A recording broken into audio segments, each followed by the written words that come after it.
It is the Everton Byline episode 32. We are back to talk all things Toffees. I am Matt Jones. Joining me as ever is Paddy Boylan. Paddy, how are you? Did you have a nice weekend? The sun's out. It's been a very nice couple of days, hasn't it? It has been. Probably enjoyed Sunday when I was off and kind of out in the sun more than I did 8 p.m. at Wolverhampton on Saturday. But I did promise not to go too much down the rabbit hole and start moaning about 8 p.m. kickoffs. Not my favourite, but at least Everton didn't lose. It's an awful kickoff time, that isn't it, on a Saturday? But anyone who listened to the post-match, as me and Dave said, it was good to see the Den be rammed and full of people. Just enjoying Everton not being in a potential devastating position of peril. But yeah, all good stuff there. Just before we get started, as ever, just a reminder, we are sponsored by the Denby sister pub, the Bridewell. Weather's getting nicer. Get out there and see the courtyard at the front is a great place to have a drink on. Maybe it's outside. Yeah, really, really good. Just a reminder as well, if you want to email us, as loads of people did over the last few days, Paddy replied to some of them himself. It's evertonbyline@gmail.com. If you want to get an email from Paddy Boyland,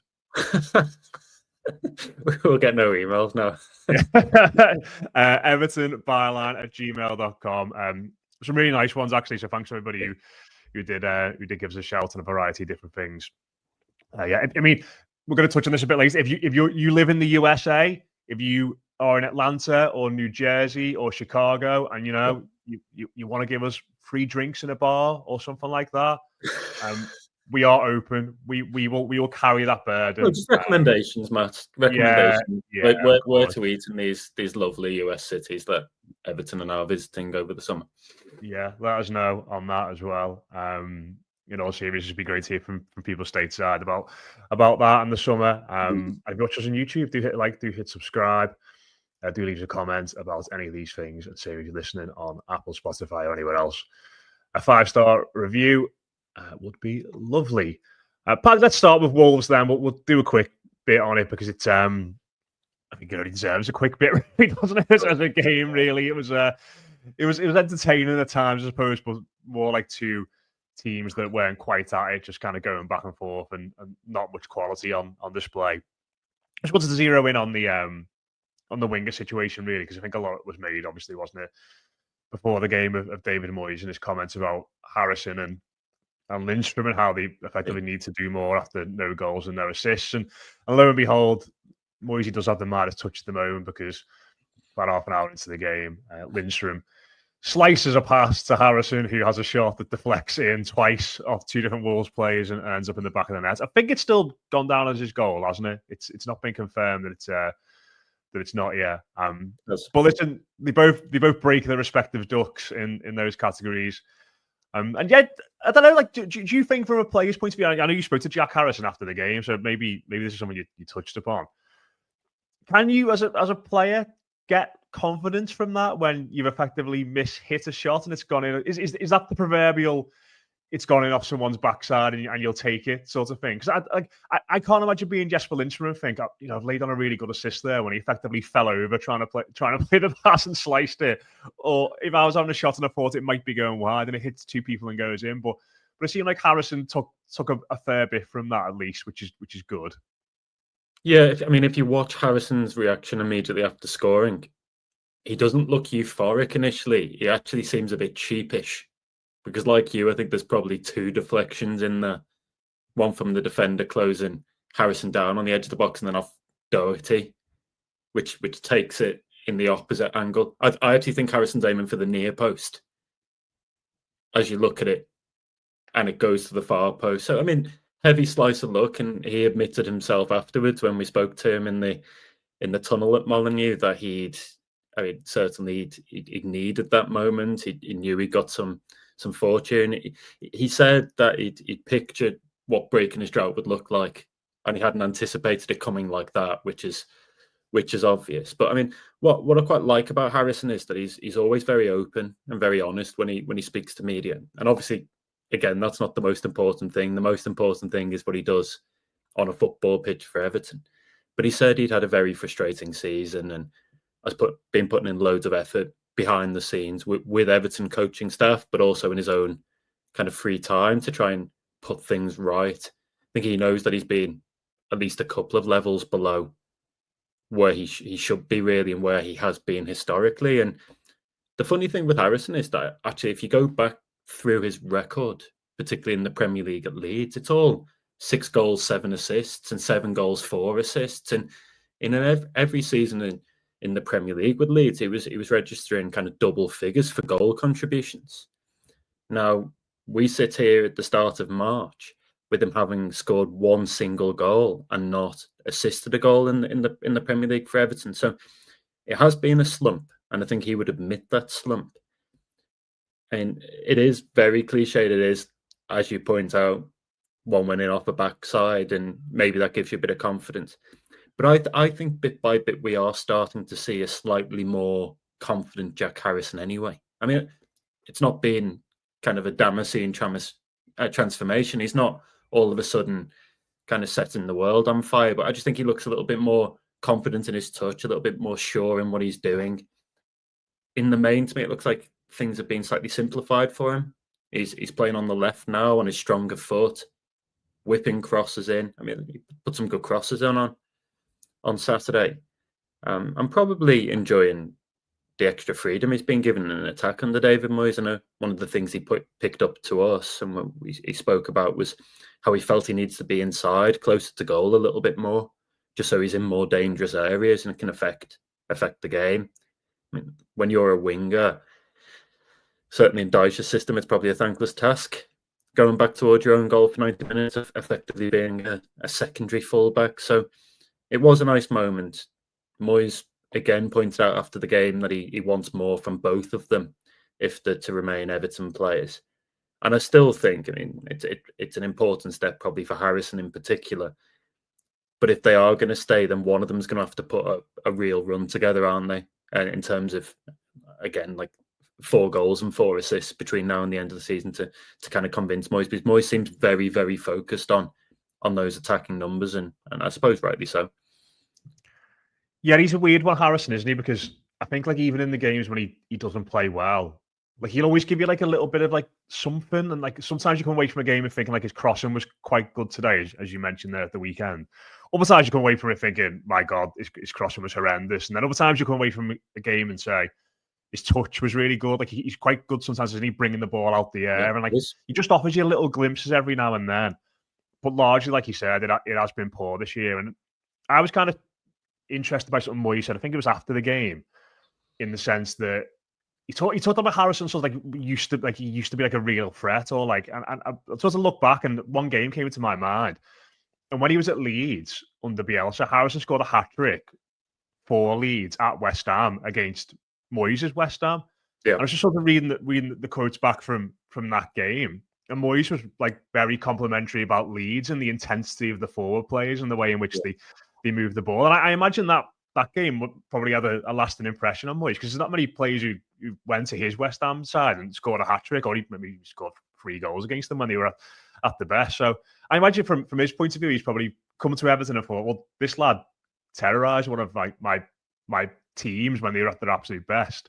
Scored a hat-trick, won the game for them, and he's got no goals and no assists at all this season. It must be a bit of a weird situation for him to come into. But yeah, like, it feels like of the two, like, he's the one at the moment who's making the best case to stay, isn't it? Because it kind of felt like when Moyes came in, I remember that Spurs game, like, Lindstrom looked, excellent, didn't he? Playing as that sort of right. I think that day he played as like a right wing back, probably more than he has done in any of the subsequent games since. Like, it's sort of gone more to a 4-4-1-1 in recent weeks as opposed to playing a back 3. Maybe that's because Moyes trusts O'Brien a little bit more now as playing as a more of an orthodox fullback. But it sort of felt like it was going to be Lindstrom who's going to be the one that would kick on and really show what he's all about, maybe bring some of his Frankfurt form to Everton. But at the moment, it feels like Harrison of the two has maybe slightly got the edge, if you get what I mean. I mean, possibly. I think Lindstrom's got a really high ceiling, but it's all in fits and starts. I mean, like, he'll do something fantastic 1 minute, and then the next time he'll give away a 2-yard pass, and it doesn't feel like he's able to ever get any momentum going.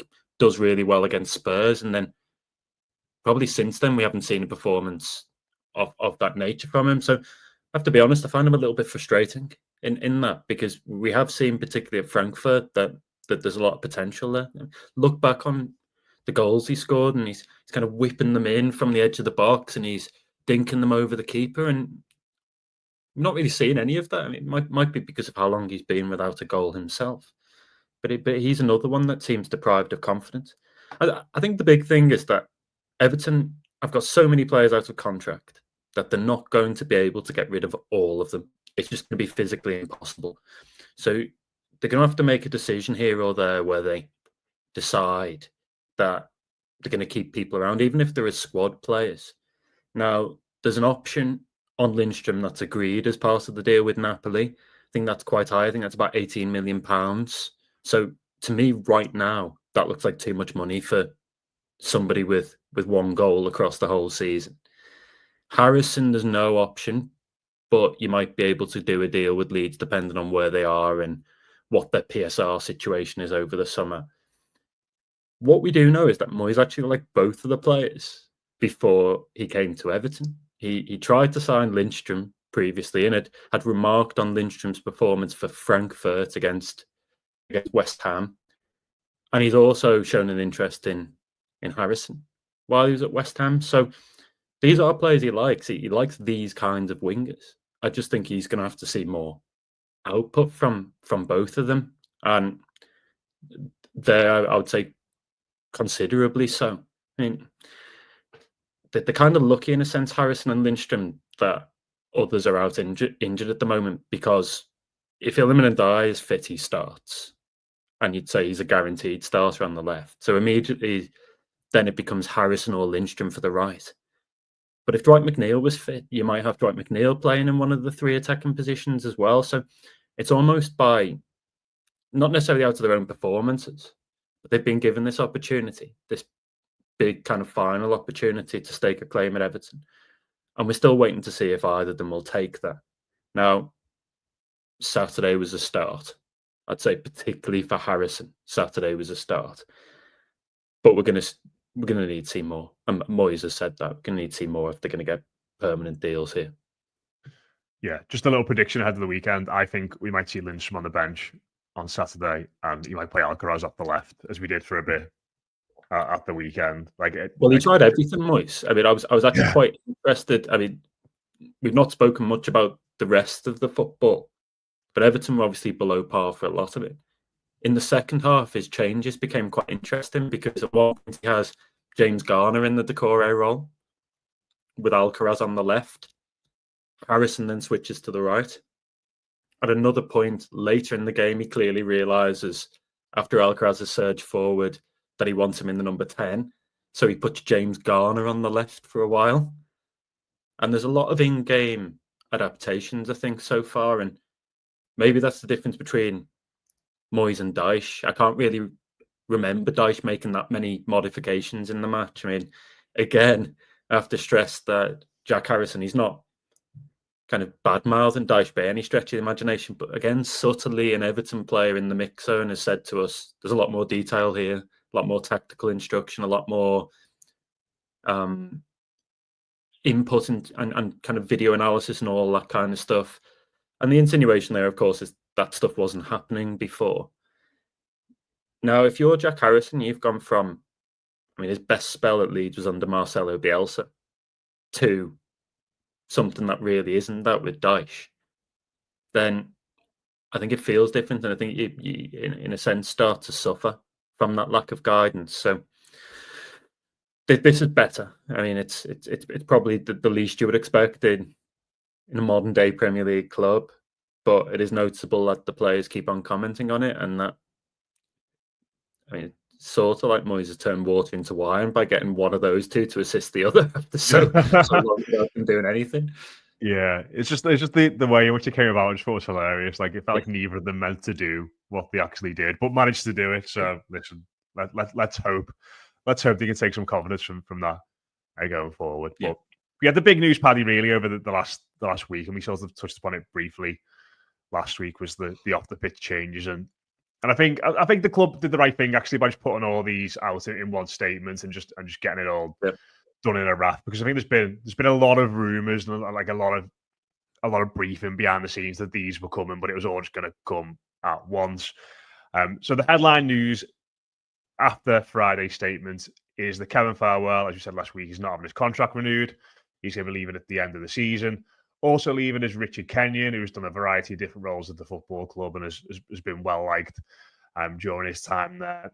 And then at the end of the season, we've got Angus Kinnear coming in as the new chief executive after he finishes the year with Leeds. And we've also got Colin Chong, who's stayed at the football club, but is moving into a more specific role, which is around the stadium as opposed to being the interim CEO. I suppose that just probably just round off on Thelwell. I know we spoke about him in a lot of detail last week. I'm sure people by now have seen the statement he put out through the Directors of Football Association. I don't think that's the exact name for it. Sporting Directors. Yeah, the association. I mean, I had no idea the sporting directors had their own union effectively. So fair play to them. Good on them to see that today. But he's like, he's handled it well, hasn't he? The statement was really classy. Obviously, he put one out on the club site as well. And it's sort of confirm what you were saying last week in the sense that this is going to be a move away from that model to some degree. And I thought it was really interesting, Paddy, in the statement Everton put out. Everton made it clear that planning for next season in terms of transfers and recruitment is being done already under the recruitment team and David Moyes as well, which indicates that Moyes is going to have a lot more of a hands-on role in which players come and go at Everton. Yeah, I mean, my understanding of this is that actually there's no real indictment here of the job Thelwell did. Actually, he remained pretty well regarded and respected at the club. It's more a case that I don't think there is a position for him within that structure anymore. I mean, we spoke a little bit last week of this movement towards Moyes having more say, certainly within the kind of the recruitment side and kind of the immediate first team areas. But you're also appointing, in quotation marks, a football CEO, somebody who's had a more hands-on role at Leeds in Kinnear. So immediately there, if Thelwell stays, I think his power is diluted. So question one is, does he want his power to be diluted to that extent? And then it's what kind of direction do they want to head in, and are they all on the same page? So I think this is a logical move away when you consider the personnel that are now in or are going to be in place in Moyes and Kinnear. That's not necessarily to say that it's the right direction. I think Thelwell's probably a little bit hard done to in terms of not being given a chance in the new regime with more money. There's just no space there. So you kind of make your own mind up from there, don't you? Everything follows. Kinnear is going to be interesting. My understanding there is that he has had a similar structure at Leeds and is going to look to implement something more or less the same at Everton. And the way that works is that you have a CEO, but you kind of the rung below the CEO and manager, you have 2 or 3 handling different elements of the footballing operation. So, for example, at Leeds, you have heads of strategy, operations, and trading. And one of the key distinctions there is that at Everton, Kevin Thelwell would effectively manage the scouting department with the head of recruitment, Dan Paddy, and then would go out and negotiate the contracts or the deals with other clubs. Now the expectation is that, well, player identification, scouting, and negotiating, trading will be separated. So there's already one big difference. Operations will be in there as well. I mean, I was told that Kevin Thelwell has around 14 to 15 direct reports, people reporting into him. And I think when Everton talk about a flatter structure, I think what they mean is that you'll probably have 2 or 3 people, each having separate teams to manage, and powers may be spread across more individuals, Moyes, Kinnear, some of these other people. One of the ones I find really interesting, Matt, is player trading, because at Leeds, Kinnear has used Nick Hammond, the former Reading sporting director and a former football consultant with Newcastle early on with PIF after their takeover, and Celtic. And he's a freelancer with Leeds. He's not contracted as a member of staff, but he's quite highly regarded in the industry. And that kind of profile you would think in the new setup would kind of be ideal. All the other heads of department that Thelwell's appointed, and referenced Dan Purdy there as head of recruitment and various others, they're all, as far as we know, staying on, at least for the time being. So it's just that next rung up, that important next rung up. And I mean, how does it work with Kevin Thelwell, who didn't appoint David Moyes, trying to line manage David Moyes? It just, to me, it didn't seem easy. And I believe they get on quite well. I think that comes through from Thelwell's statement today. He seems to like Moyes and respect him, but the club is clearly moving in a different direction now. And I don't know about you, but I think the closest comparison is probably to Villa, where it feels like that's very much Unai Emery's ship and he's steering it. I think Everton it's not only Moyes' operation, but I think Everton are banking on Moyes being like a custodian for the club and helping them navigate the next couple of years, the rebuild effectively of the squad. Yeah, like that. There's loads to unpick there, and I think one of the things I've seen about Everton moving away from the director of football model is a lot of people assuming that Moyes effectively now has all the power, and it will be like the Moyes. Yeah, exactly. Yeah. So I think people have sort of said, well, Moyes is going to scout the players, he's going to negotiate, he's going to sign, he's going to sell, all those sorts of things. Like from what you just said there, that is evidently not going to be the case, and it feels a bit to me as well.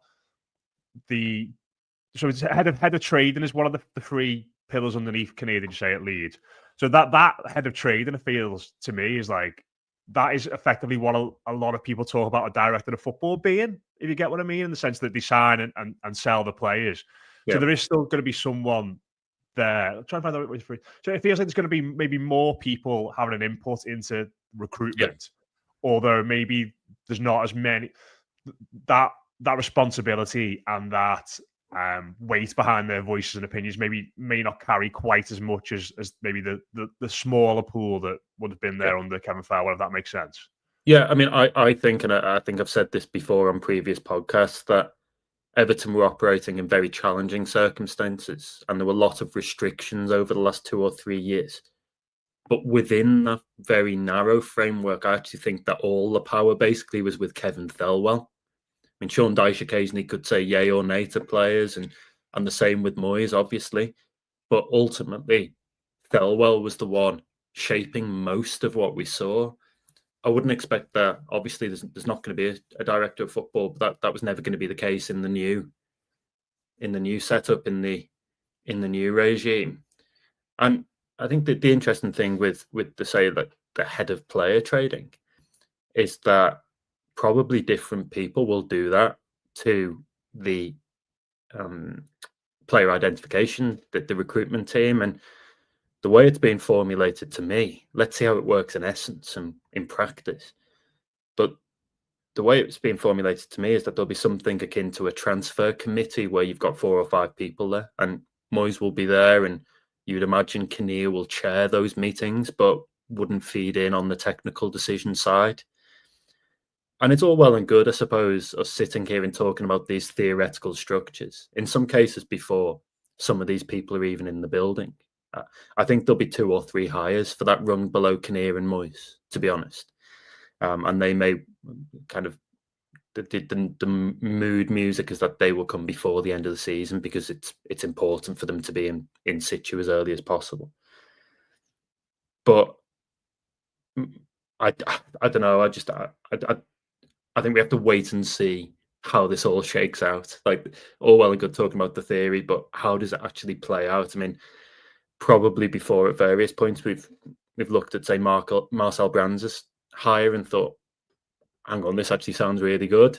And then when it's done in practice, it doesn't seem quite as successful. So, I mean, I still think we need to see how this all shakes down and where the balance of power actually truly lies within the setup. But the theory behind it seems reasonable to me, I would say. And this from somebody who was let's be honest, quite reticent about a move away from a director of football model for many of the reasons I've outlined before. Yeah, and it feels like, I feel like it's always the case with like these sorts of things as well. Like there are positives and negatives to all of it. Like people, like one of the things like that came to my head when you were talking through those situations, then is like, could this be a case of too many cooks, like and too many voices and too much input? But then ultimately, if Everton want to cast the net wide and scout as many players and look for the best deals, then that requires time, and that requires people, and that requires people who are experts in that field. So I think ultimately it comes down to whether Everton, for me, can get the right people through the door for those particular roles. I'm not just talking about expertise. It's people who would work well with Kinnear. It's people who would work well with Moyes. Maybe it's people that have worked in structures with those people before, and they can kind of gel it together. So I think ultimately there are positives and negatives to all of these different recruitment models. It's just about getting the right personnel now. But I just wanted to focus on Kinnear quickly, Paddy. You said last week that you sense tested Kevin Thelwell. Have you had a chance to sense test? That's hard to say. Sense test Angus Kinnear. Yeah, because there's been a lot of conflicting reports, and I think when it comes to CEOs, and particularly CEOs who go through tough times with clubs and relegations and ownership changes, it feels like you can speak to one person who can paint one narrative, which is glowing and glorious, and they've done a good job in trying circumstances, and somebody else who would say, well, they've contributed to this mess, and they are equally to blame as well. But Angus Kinnear, what have you been? What have been the initial impressions of him from what you've reported so far? Yeah, respected within the industry. Obviously, not only in his role at Leeds, but he'd held prominent positions at Arsenal and West Ham. Some of the things we spoke about on last week's show with handling migrations from one stadium to another, seen as having very strong business and commercial acumen, and that was obviously his background initially. I think his dad had a PR firm, so comes from a bit of a PR background as well, and no surprise then that he's appeared on Leeds United fan podcasts, as we discussed last week. Yeah, the invitation is open, Angus, if you're listening. There you go. Matt's extended another. We might have to bump the squad number section on that one, but I'm sure we can make time for him if you might want to feed in on Ian Turner's stint as Everton number, whatever. You never know. And then there's the other side, of course, the football side, and I think what TFG really want is for the CEO, in this case Kinnear, to marry those two elements, to be the bridge between football and commercial / finance, and certainly he's got a track record for doing that.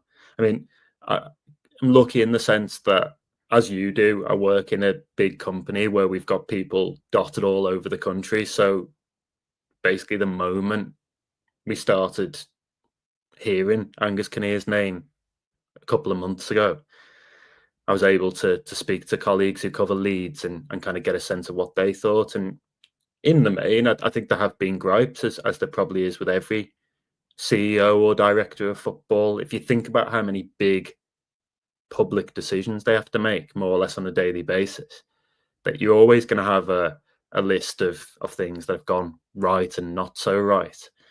But the general view is that he's an establishment name, and he's very much a safe pair of hands. Should be able to help Everton capitalise on the commercial opportunities brought by the new stadium. Should, in theory, work well with Moyes within that new setup, although he's not normally one, from what he's done at Leeds, to wade in on player targets and everything else. Find that kind of reassuring, because we've been there in the past where Everton board members and ownership have tried to get involved too much in signings, and it does not go well normally. So, I mean, mostly positive. I mean, there's just a little bit of anxiety around, let's say, the contracts that were handed out. One of the things we discussed last week, which was Jack Harrison ending up at Everton on a free loan because Leeds got relegated. Quite a lot of chatter from the Leeds end that was done not only by Kinnear, but in conjunction with Orta and various others at the club, almost in an attempt to keep those players, but then to reduce the wages so much that there wasn't a financial meltdown when Leeds went into the Championship. So that will be held against them by some Leeds fans. They saw a lot of good players leave that way. There's also obviously the elephant in the room that was the Burnley, Leeds, and various others looking to litigate after Everton received their points deduction for the two separate PSR breaches. I don't think that was led by Leeds, and I believe that has been long resolved amicably. I think that the club that complained most and complained loudest and hardest and for the longest was Burnley in all that. And again, a reminder that often at these clubs, it's not always the CEO that makes the final decision on some of those things. You may well have a situation where, certainly at Burnley, but then at Leeds as well, you've got big, strong figures at ownership wading in, as we've had at Everton at times. So, yeah, I think there's positivity around the appointment, whilst acknowledging that some stuff to look at, and also let's see how it all comes together in the summer. And they're gonna have to hit the ground running, aren't they? Kinnear starts start of June, all being well, after Leeds' last game of the Championship season, and then they're straight into a summer in which they have a whole load of things, including a new stadium move, a US tour, a squad rebuild, all that kind of stuff. So, like, the sooner they can crack on with all this, the better. Yeah, like the thing I like about it is there's clearly a lot of thinking that's gone into it, and if you look through his career as an executive, you can see areas where you go, well, he's done that, so he would be useful in this situation. Like it's not just one of those where they've gone, well, this fella could be available. Let's go and get him. Like, there are clearly ways in which they think he will benefit Everton, be it through ownership transitions, stadium, all the things that you mentioned there. So yeah, I quite like that. And just very quickly, Paddy, you wanted to mention Richard Kenyon as well, who's obviously been very well liked and done a lot of work at Everton in different roles down the years. But that role's kind of going to be diluted out now. Is that right? Yeah. So Richard Kenyon was the club's director of, I think I've got this right, it's a bit of a mouthful, communications, marketing, and commercial. So already there, you're looking at that and going, that's probably 3 separate briefs in a normal kind of well-functioning club. And that's very much what's likely to happen. We're likely to have somebody occupy the comms role, and I think, at least for now, that's being handled internally. There's not been an appointment there. Somebody will then take on more commercial onus, and look, it's possible that they look to beef up the commercial team, I think. And then you've got the marketing side as well. They are 3 distinct briefs, and I think that's the way TFG are approaching this now. It's, let's separate them out.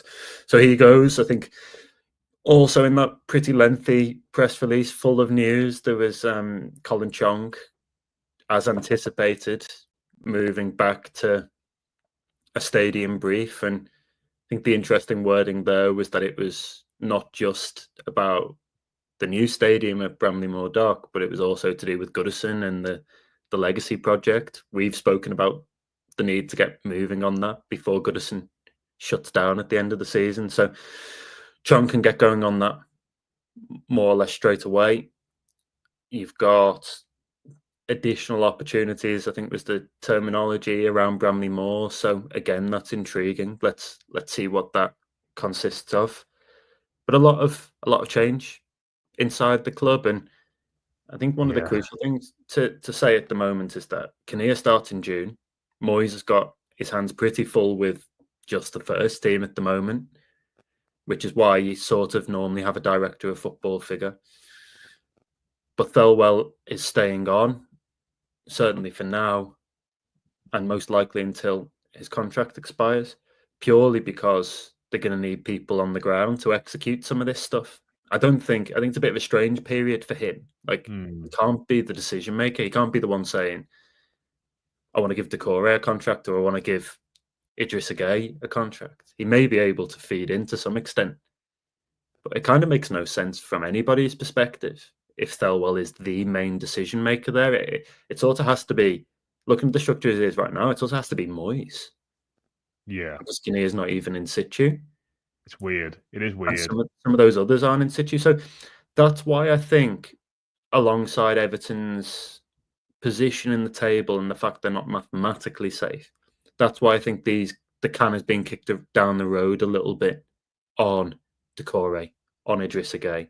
I obviously reported exclusively. I'm not even going to attempt to tell you what day it was, but I did a story on Decore last week. Thursday, I think it was. Thursday, an exclusive on Decore, just saying that the option to trigger his 1-year extension had already elapsed and it had not been taken up. So that doesn't mean he can't stay on. It just means that Everton would have to renegotiate a completely separate deal with him. And he may well then look at it and go, well, let's see what else is on the market now, because I'm not automatically tied down to something else. So again, that's kind of Moyes' domain, and maybe Thelwell can execute it if Moyes decides renegotiate Decore or sign Idrissa Gueye back up, but he can't do much more than that. Yeah. And again, it just feels like a little bit of a weird period. Yeah. That's the only worry with this period for me. Like, it's like the players we want to keep, and like Idrissa Gueye is the main one. Like, is enough focus being put on that as would be, because there's so much going on off the pitch, and there's not really anyone in charge of this necessarily now in the long term. And I just hope like those sorts of things don't fall through the cracks a little bit. But maybe the structure's not in place, is it? Yeah, exactly. Yeah. So that's the risk. I mean, you say we want to keep, and I think if you asked 100 Evertonians about Idrissa Gueye, most of them, probably 90% or more, would suggest keeping him. So you're right there, but I couldn't honestly tell you whether Moyes wanted to, because every time he's been asked about it, he said, this is effectively one for when we're safe. And I think Moyes' definition of safe, probably out of necessity, is very different to mine. I think I can sit here right now and go, Everton is 16 points clear of relegation. They're closer to, I think on Saturday when they won, they were closer to Champions League than they were to the relegation zone. Closer to Man City now, I think, aren't they, than Ipswich? And closer to City probably than Ipswich. They are not going to get relegated because there's no chance Ipswich or Leicester pulls it together to that extent. But I don't think Moyes can admit that, because then it kind of means that the rest of the season doesn't really have much riding on it, and it becomes a bit more difficult motivationally.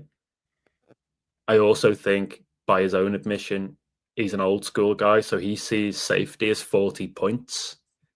And that's fine. I don't mind that.